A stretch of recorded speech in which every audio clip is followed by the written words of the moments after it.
Hello, Tom Stapleton here from WCAT, Wakefield Community Access Television. And today we're going to learn a little bit about trees. What do I mean by that? Not so much growing trees, but cutting trees, big trees. And with me today I have Keith from Keith's Tree Service. So Keith, I understand that you've been in this business a while. How long has it been since you've been in the tree business? Well, I was born and raised in tree work from Methuen. My father owns Methuen Tree Service, so I was, ever since I was a little kid, I was learning how to start with a rake, shovel, and then progressed into climbing trees when I was about 15, 16, and ever since then I've been learning different things, new ways to remove trees since I was a young kid.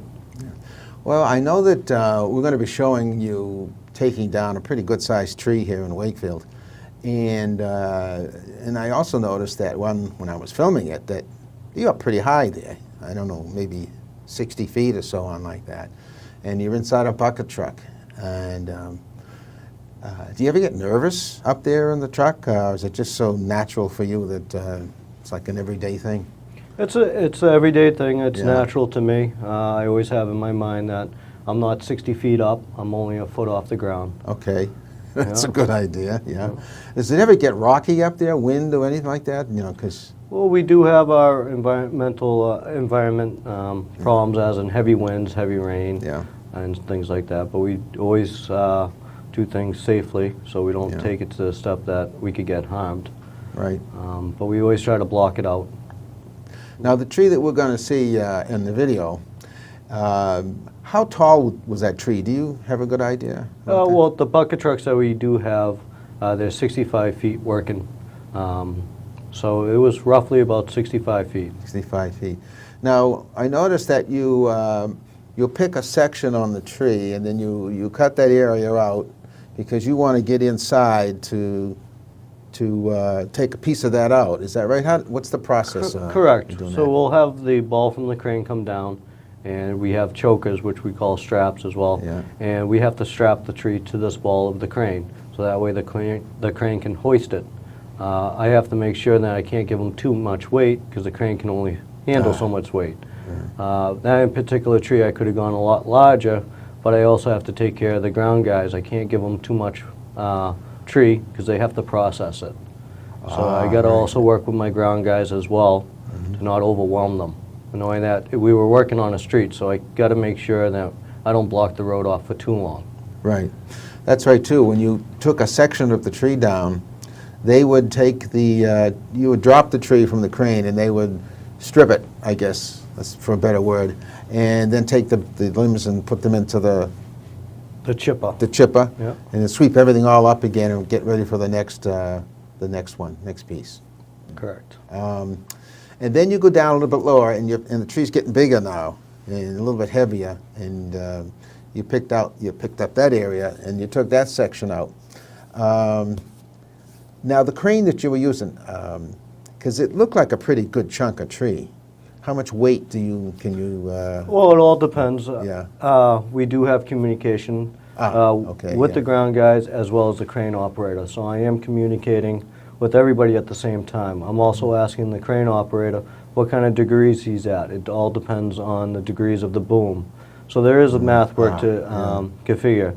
With tree work, there's no weight number on the tree that tells you how much it weighs. So it takes experience to know how much that tree weighs and how much can you take of that tree. Now, I suppose you do a lot of work, like if there's a major storm and a lot of trees that come down and the town or somebody hires you to do all that stuff. The reason I mention that is because you had to bring these pieces of tree over a lot of wires. There was some pretty, and that's always a problem, I'm sure, with you. Sure is. Yeah. Do you ever have any problems with that, or?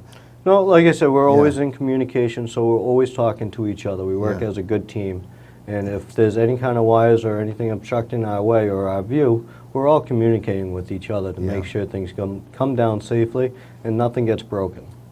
So we're always avoiding wires, houses, as well as pedestrians walking by. We're always in communication. Right.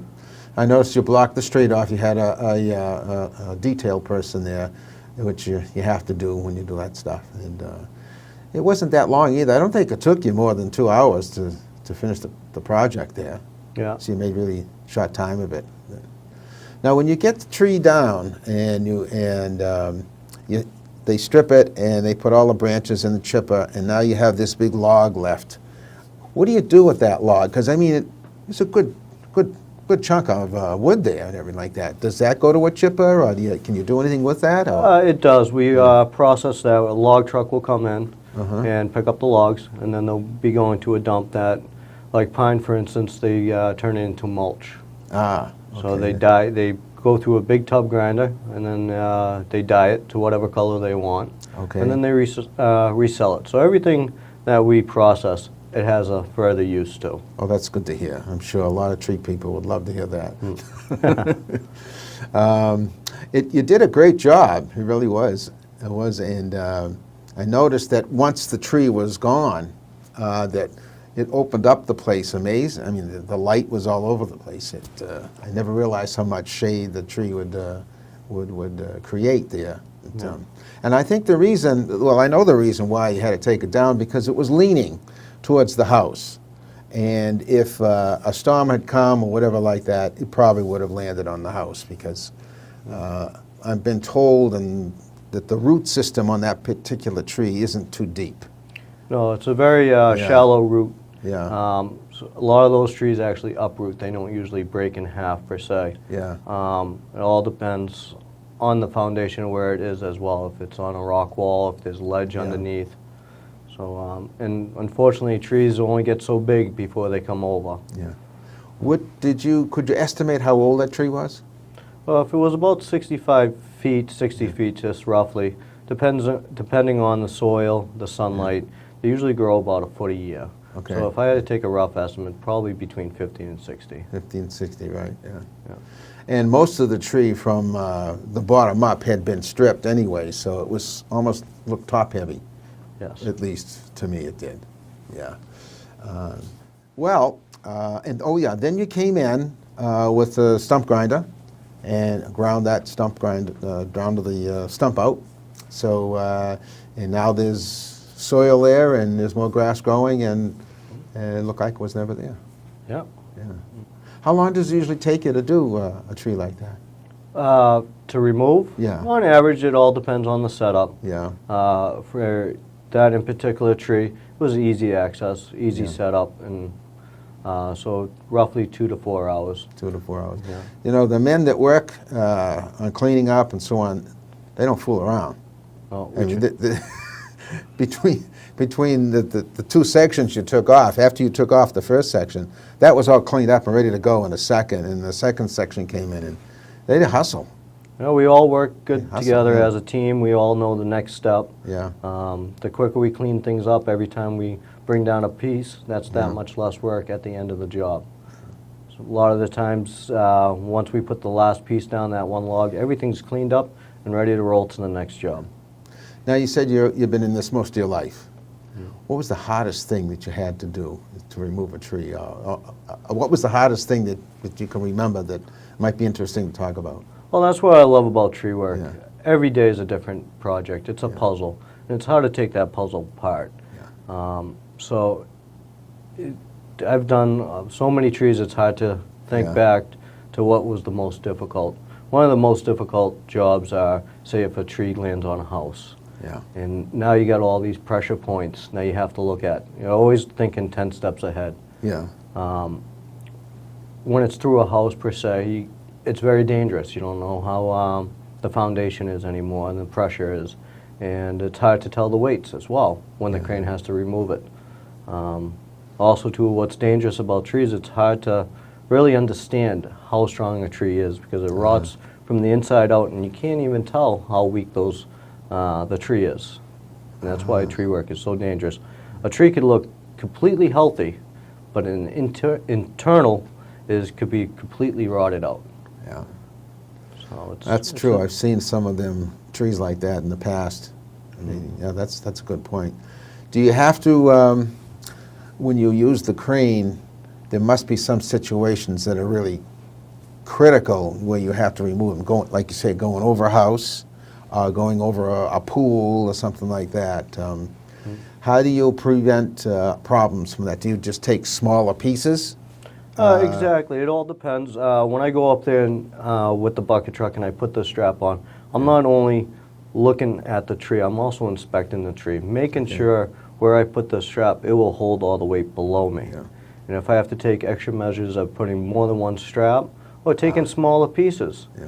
it's all about the safety and making sure that we can pick this piece and put it down in a safe spot and to process it from there.